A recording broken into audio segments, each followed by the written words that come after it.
Welcome to EF Pod English. Brought to you by EF Education First and Englishtown. Learn anytime, anywhere. Pod English Intermediate 56. Communication skills.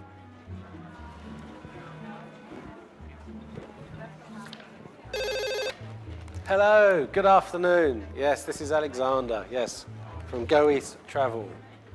Hi, how can I help you? In business and in everyday life, we constantly ask for and receive advice. In this lesson, we're going to practice the language of advice.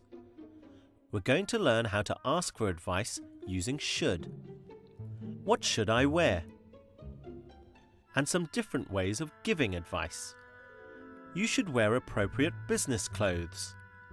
Don't take a business card with just one hand. Ah, Mr. Patterson. Ah, yes, good to hear from you. Yes, I have actually sold you a holiday already, haven't I? Yes. You would like some advice on your trip to China. Okay. What can I tell you?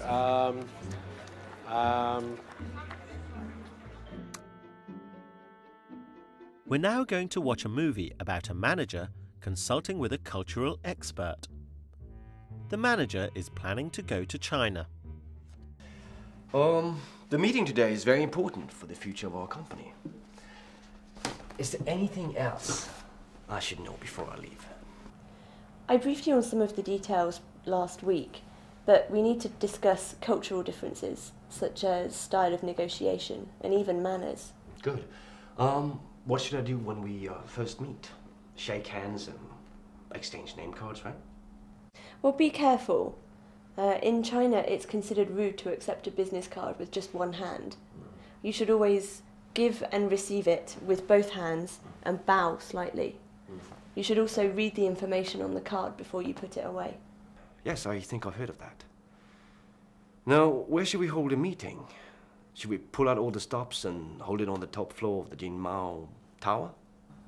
No, that would be considered a waste of public expense. Better to hold it at a private lunch or dinner. Okay. Who should I direct my speak to first?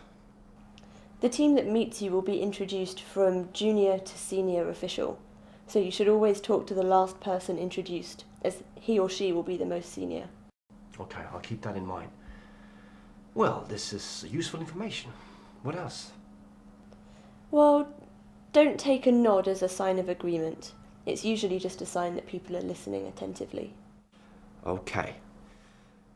I want you to look after the bookings and schedule.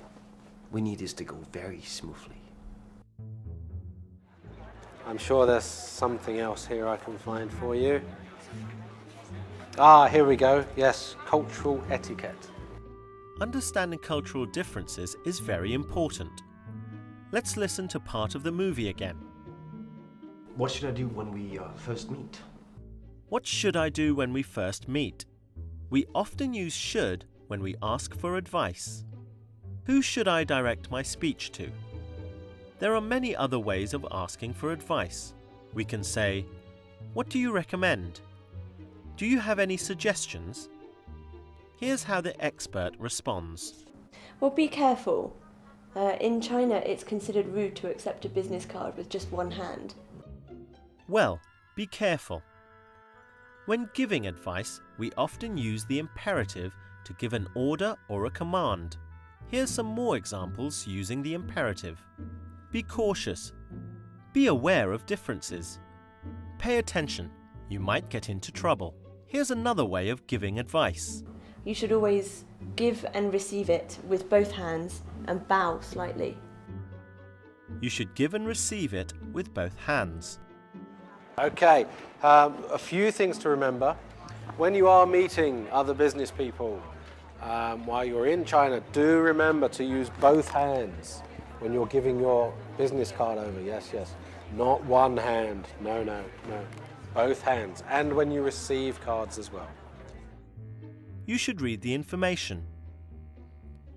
We use should, ought to, had better for suggestions or recommendations.